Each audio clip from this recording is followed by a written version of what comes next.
नमस्कार भाइयों, मैं अरुण शर्मा राजस्थान ईमित कार्मिक विकास समिति से प्रदेश महामंत्री।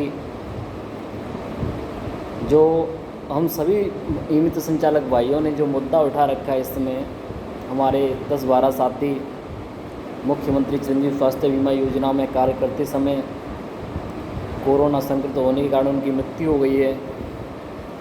तो हम लोगों की सबसे पहले यही प्राथमिकता है कि हम लोग पहले उन 10 भाइयों के इंसाफ की लड़ाई करेंगे। पूरे राजस्थान के अंदर जब तक हम सभी भाई एकत्रित नहीं होंगे, एक नाव में नहीं बैठेंगे, जब तक हम राजस्थान सरकार से नहीं जीत पाएंगे।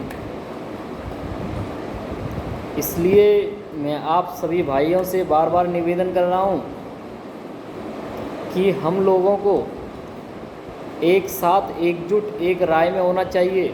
सभी भाई अपनी अपनी राय दें और राजस्थान के प्रत्येक ज़िले में जितने भी भाई हैं वो सारे भाई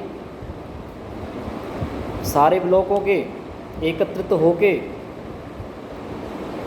अपने 10 साथियों के साथ जो हादसा हुआ है मुख्यमंत्री चिरंजीवी योजना में कार्य करते समय, और राजस्थान सरकार हम लोगों को नज़रअंदाज कर रही है। ये बड़ी दुख की बात है कि एक राशन डीलर को भी 4 दिन के काम करता है और उसको भी 50 लाख की सहायता राशि में रखा है। लेकिन हम मित्र संचालकों के साथ एक सौतेला व्यवहार कर रही है, ये एक अच्छी बात नहीं है। उसके बावजूद भी हम लोग उसका काम कर रहे हैं, सरकार का वो हमें प्रेशर दे रहे हैं, फिर भी हम काम कर रहे हैं। मौत के मुंह में जा रहे हैं, हमें पता है,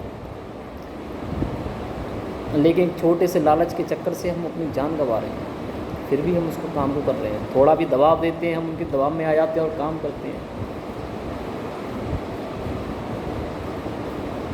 मेरी हिम्मत को बढ़ाने के लिए राजस्थान के प्रतिनिधि,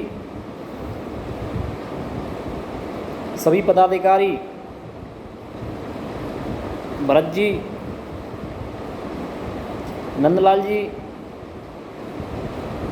मनोहर जी जोधपुर से, राजाराम जी, गजेंद्र भाई भरतपुर से, राधेश्याम जी करौली से, धौलपुर से भी हैं गजेंद्र जी, थान सिंह जी, और भी हमारे कुछ साथी हैं, रामकेश मीणा जी जो हमारे प्रदेश अध्यक्ष हैं, उनसे भी हम सलाह लेते हैं और उन्हीं के नेतृत्व में भी हम काम कर रहे हैं। थोड़ा उनसे भी सोचते हैं और विचार करते हैं।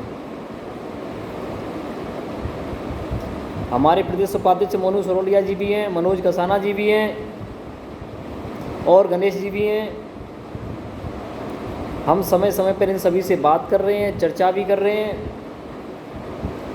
और सरकार को घेरने के लिए एक हमें कदम उठाना है। सरकार सबके हित में सोच रही है, लेकिन उनके पास हम लोगों के लिए हित में कोई कदम नहीं है, कोई भी गाइडलाइन नहीं है। हर बार हर गाइडलाइन के अंदर हर उद्देश्य में ई मित्र संचालकों का नाम आता है, लेकिन उनके हित के अंदर आज तक सरकार ने कभी कुछ सोचा नहीं। मुझे तो ये अफसोस होता है कि एक राजस्थान सरकार बहुत अच्छा शासन चला रही है, कोरोना के अंदर भी बहुत अच्छी गाइडलाइन निकाल रही है, लेकिन ई मित्र संचालकों के साथ सौतेला व्यवहार किया। इन्होंने क्या बिगाड़ा है हम लोगों ने? मैं सभी भाइयों से निवेदन कर रहा हूं कि जिस जिले के अंदर अपनी ई मित्र की कमेटी नहीं बनी है, वहाँ पे जो भाई जिले के अंदर एक्टिव है उसको पदाधिकारी बनाओ, उसका नाम भेजो जिससे हम उसको पदाधिकारी बनाएं।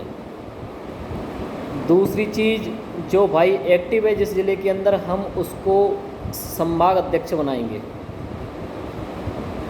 कुछ ही दिनों में निर्णय होने वाला है कि जितने भी हमारे राजस्थान के अंदर संभाग हैं, संभाग बना के उनको एक जिलाध्यक्ष बनाया जाएगा जो अच्छा कार्य कर रहा है। अगर वो जिलाध्यक्ष हैं तो हम जिलाध्यक्ष से सीधा उनको अच्छा कार्य कर रहे हैं, एक संभाग के अंदर जो जिलाध्यक्ष अच्छा कार्य कर रहा है उस जिलाध्यक्ष को अपन संभाग अध्यक्ष बनाएंगे।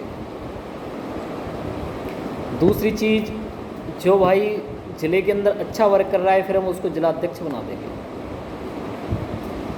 मैं सभी प्रदेश कार्यकारिणी के सदस्य भाइयों से निवेदन कर रहा हूँ और जिलाध्यक्षों से निवेदन कर रहा हूँ कि हमको एक्टिव अच्छा कार्य करने वाला सोशल मीडिया पर ऐसे भाई चाहिए जिनको हम संभाग अध्यक्ष और जिलाध्यक्ष बनाएं और वो अच्छी मेहनत करें जिससे हमारे कंधा से कंधा मिला के चलें और हम अपनी मंजिल को पा सकें।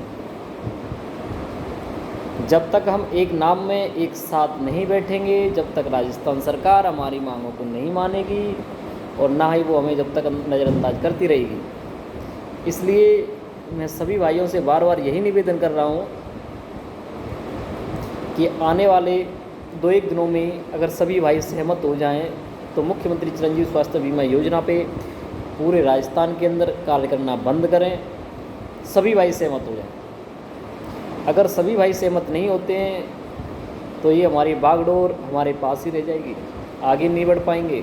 और अच्छा, सबसे अच्छा यही है, अगर आप सभी लोगों के दिल में ये चीज़ है कि हम इस मंजिल तक नहीं पाओगे तो मैं हाथ जोड़ के आपसे निवेदन करता हूँ कि आप इस लाइन को छोड़ दो, क्योंकि हम लोगों के परिवार का भरण पोषण इस लाइन में नहीं हो सकता है। सरकार कहती है फ्री ऑफ कॉस्ट निःशुल्क में काम करो, मुख्यमंत्री चिरंजीवी योजनाएं कोई भी काम हो निःशुल्क करो। ठीक है साहब, हमने निःशुल्क काम किया। सरकार के तरीके से हम 9 बजे से लेके 5 और 6 बजे तक बैठ के राजीव गांधी सेवा केंद्र और दुकान पे हम कार्य करते हैं। कार्य करने के बाद में पता पड़ता है कि कभी लाइन नहीं आ रही है, कभी कस्टमर नहीं आ रहा है, पूरे दिन के अंदर रजिस्ट्रेशन हुए 3। सरकार हमें 50 रुपये भी देती है तो हमें 150 से 4500 रुपये का महीना हो गया।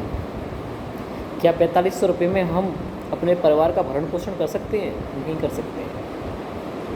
सुबह की चाय के लिए 1 लीटर दूध और बच्चों के लिए भी आता है, वो भी आज 50 और 60 रुपया किलो हो गया है। 1 किलो सब्जी भी लेके आएंगे दोनों टाइम के लिए, अगर उसको खाएंगे तो वो भी आज 70 रुपये की हो रही है।